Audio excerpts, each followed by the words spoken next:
Bonjour à tous et bienvenue dans ce nouveau rendez-vous de 6 minutes chrono. Nous recevons aujourd'hui Virginie Carton qui est directrice de l'office de Only Tourisme et Congrès. Bonjour. Bonjour. Alors si on vous invite sur ce plateau, on va essayer de faire quand même un petit bilan 2023 du tourisme à Lyon. Alors qui marche sur deux jambes, tourisme d'affaires et tourisme qu'on appelle le tourisme d'agrément. Est-ce que sur le tourisme d'affaires, en premier lieu, est-ce qu'on a constaté une reprise des salons, finalement, de l'industrie des salons? Il y a une belle reprise de l'industrie des salons et de l'événement en général. Ouais. Clairement, les événements se repassent de nouveau en présentiel. On a un petit peu d'hybridation, mais vraiment très peu. Et Lyon conserve sa première place à côté de Paris, vraiment dans le monde du tourisme d'affaires en France. Alors c'est vrai que j'ai remarqué que vous disiez ça, et c'est pas mal, ça change un peu. On n'est pas numéro 2, on est premier à côté de Paris. Oui. C'est aussi une autre manière de... C'est une autre manière de se présenter, parce qu'effectivement, je pense qu'on a le deuxième parc hôtelier français. En termes d'offres de réunion, c'est la même chose, hein. On a 4 sites majeurs, beaucoup de lieux, d'espace et de réunion. On est vraiment la première option après Paris, à côté de Paris. Est-ce que... ouais, alors j'imagine qu'on n'est peut-être pas retour post-Covid. Alors, en termes de nuitées hôtelières aussi, on est vraiment sur même légèrement en progression par rapport à 2019. On est sur quoi? On donne un chiffre? On est à 71,4% de taux d'occupation. Ce qui est... C'est plutôt bien. Oui, c'est un très bon taux. Ouais. C'est un très bon taux d'occupation qui montre l'équilibre de la métropole, puisque c'est un taux d'occupation à la fois en semaine, et puis un taux d'occupation également en week-end. Oui, c'est ça. Ouais, c'est ça. Les salons, c'est quand même un secteur hyper concurrentiel.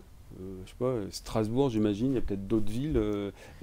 Comment... C'est vrai que Lyon, historiquement, ça a toujours, on va pas faire d'histoire, mais ça a toujours été une ville marchande. Et c'est vrai que moi, ce qu'on m'a toujours dit, c'est que finalement, le tourisme d'agrément a été tiré par le tourisme d'affaires. Est-ce que c'est encore vrai aujourd'hui ou c'est en train de changer un peu?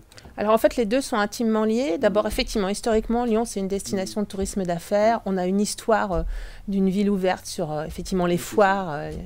Donc tourisme d'affaires avec des lieux emblématiques, un parc hôtelier qui permet d'accueillir des événements de, je sais pas moi, de 500 personnes à plusieurs milliers de personnes, ce qu'ont pas d'autres villes françaises en fait. Clairement, la taille, en fait, accueillir un congrès international, c'est avoir les professeurs, les directeurs de recherche, les directeurs scientifiques, l'écosystème qui va porter ce congrès, c'est la capacité hôtelière, ce sont toutes les infrastructures qui desservent aussi, donc le train, l'aéroport, etc. Évidemment. Et bien sûr les lieux d'accueil de manifestations. Donc ça, c'est vraiment ce qui fait la spécificité de Lyon.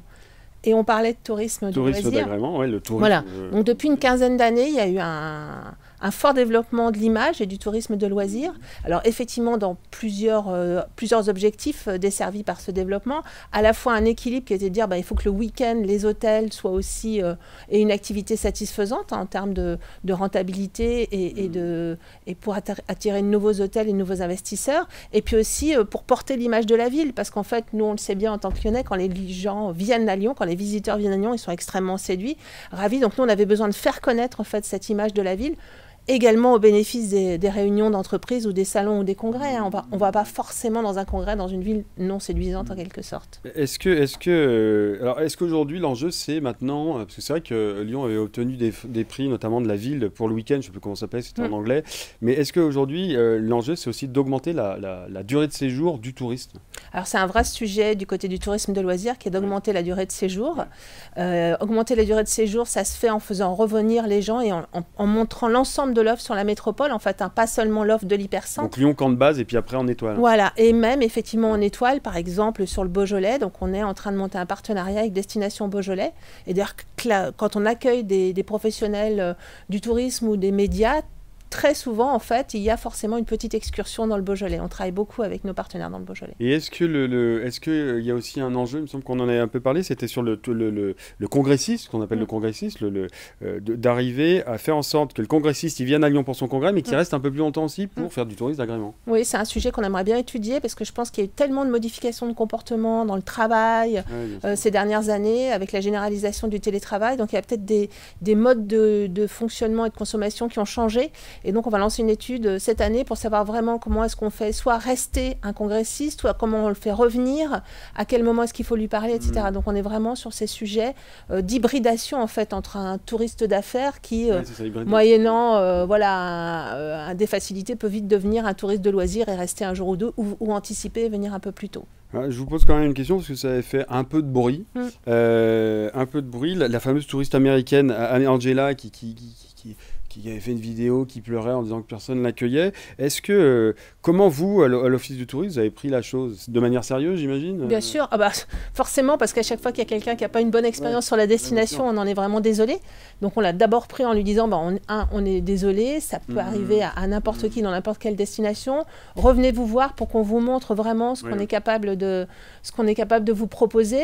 Et puis c'est un vrai sujet aussi, qui est de se dire comment est-ce qu'on parle à quelqu'un qui visiblement n'est pas rentré par les canaux classiques. C'est-à-dire que l'Office du tourisme était ouvert, nous on avait clairement identifié tout ce qu'il y avait à faire pour la soirée du 31, notre site internet était à jour, on est sur les réseaux sociaux. Voilà, la plupart des hôteliers avec lesquels on travaille, ils savent très bien en fait les réceptionnistes qui est ouvert le 31 au soir. Hein. Voilà, mais effectivement on peut avoir des visiteurs qui arrivent par d'autres biais. C'est un de nos sujets d'ailleurs dans les années à venir, c'est plutôt de comment est-ce qu'on s'assure que l'accueil touristique, quel que soit le point d'entrée sur la destination, il est quand même extrêmement satisfaisant. Donc comment est-ce qu'on forme une communauté d'accueillants en fait, voilà. Avec derrière cet enjeu, ce sera le dernier mot, avec cet enjeu effectivement d'éviter de voir comme à Venise ou à Bandrol, à Barcelone, voir des banderoles touristes go home. Oui, c'est un vrai sujet. Alors c'est un sujet sur lequel la métropole est assez impliquée puisqu'elle finance une étude qui permet de mesurer sur l'ensemble de la métropole le taux d'acceptation du tourisme avec des benchmarks par rapport à d'autres villes européennes. Et c'est un taux qui est très raisonnable et on a à peu près 80% des habitants de la métropole qui sont très favorables au tourisme. Maintenant, c'est vrai que dans de l'hypercentre ou vraiment dans certaines rues dans le Vieux-Lyon, je comprends qu'il peut y avoir des problèmes de tolérance par rapport à des flux extrêmement importants sur certains moments. On a déjà commencé à travailler dessus. Nous, on a organisé nos visites guidées de façon différente le samedi. Voilà, on essaie vraiment d'éviter la rue Saint-Jean. Très bien. Merci beaucoup. Merci beaucoup de m'avoir accueilli. Sur le plateau de 6 minutes chrono et plus d'infos, évidemment, www.lyoncapital.fr. À très bientôt. Au revoir.